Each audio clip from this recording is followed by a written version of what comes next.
নমস্কার, রান্নায় হাতেখড়ি থেকে আপনাদের জানাই স্বাগত। আজকে রান্নার বিষয় হলো তেল ছাড়া চিড়ে ভাজি। চলুন কিভাবে করতে হয় দেখে নিই। আজকে করে দেখাচ্ছি চিড়ে ভাজি। আমি কিছুটা চিড়ে নিয়ে হালকা আঁচে ভেজে নেব। সকাল বিকালের টিফিনের জন্য এরকম চিড়ে ভাজি বেশ মুখরোচক, চায়ের সঙ্গেও আপনারা খেতে পারবেন। সেটাই আমি একটা করে দেখাচ্ছি। কড়াই গরম করেছি, এবার দিয়ে দিচ্ছি চিড়েগুলোকে আমি সুন্দর করে চেলে বেছে নিয়েছি। এবার হালকা আঁচে ভেজে নেব। কিছুটা সময় লাগিয়ে ভাজতে হবে, খুব একটা আঁচ দিলে চলবে না। তেল ছাড়াই আমি চিড়েটা ভেজে নিচ্ছি।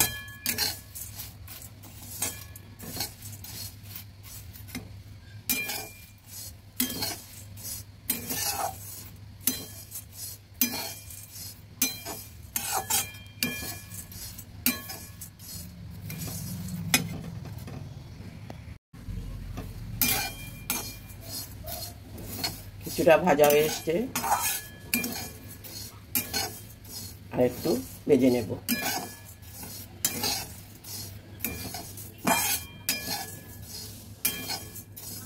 সুন্দর গন্ধ বেরিয়েছে। আমরা অনেক সময় তেলে ভাজা বা অন্য ধরনের চিড়ে ভাজাও বাইরে থেকে কিনে খাই, প্যাকেট করা।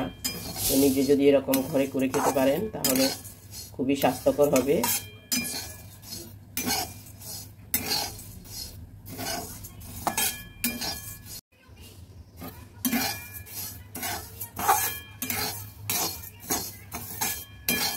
চিড়েগুলো ভাজা হয়ে গেছে, এবার নামিয়ে নিচ্ছি।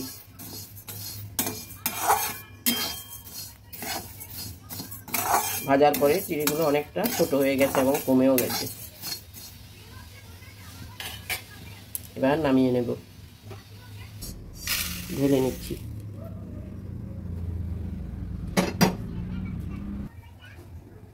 কড়াইতে হালকা একটু তেল দিচ্ছি।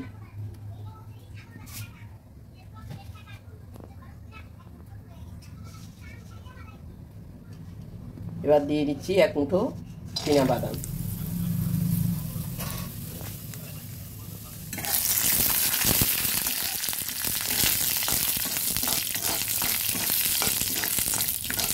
হালকা আছে বাদামগুলো ভেজে নেব।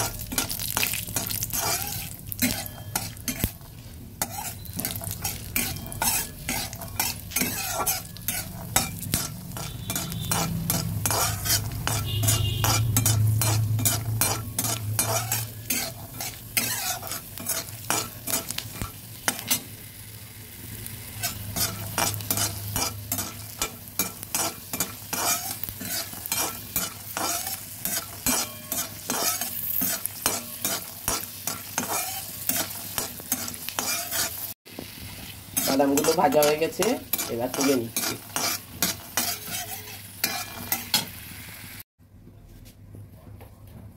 বাদাম ভাজার কড়াইটার মধ্যে দিয়ে দিচ্ছি কারি পাতা আর একটা কাঁচা লঙ্কা কুচি।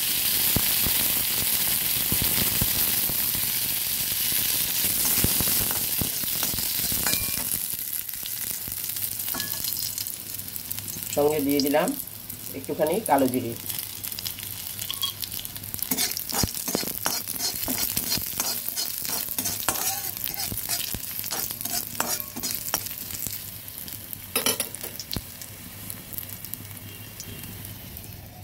এবার এই যে চিড়েটা ভেজে রেখেছি আর বাদামগুলো ভেজে রেখেছি ওটা দিয়ে দিচ্ছি।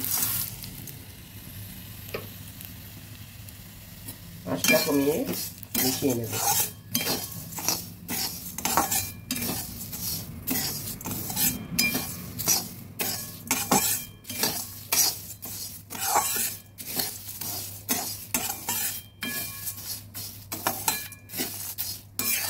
ভালোভাবে বাদাম, কারি পাতা, কাঁচা লঙ্কা, কালো জিরে সব কিছুর সঙ্গেই চিড়েটা ভালোভাবে মিশিয়ে নিচ্ছি। চিড়ার সাথে সব কিছু মিশিয়ে নিলাম, এবার নামিয়ে নেব। বলতে পারেন এটা তেল ছাড়াই চিড়া ভাজা।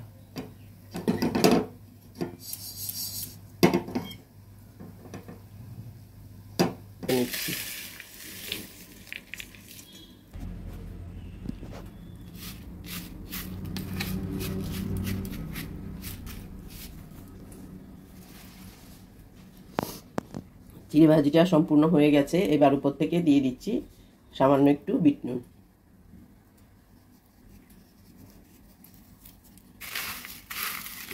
মিশিয়ে নিচ্ছি। আপনাদের হাতের কাছে বিট নুন না থাকলে আপনারা নর্মাল নুন দিয়েও করতে পারবেন।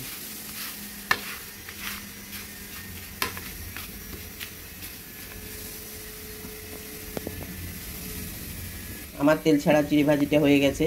আমি পরিবেশন করে দেখালাম, দেখুন কত সুন্দর হয়েছে। আপনারাও করে দেখবেন।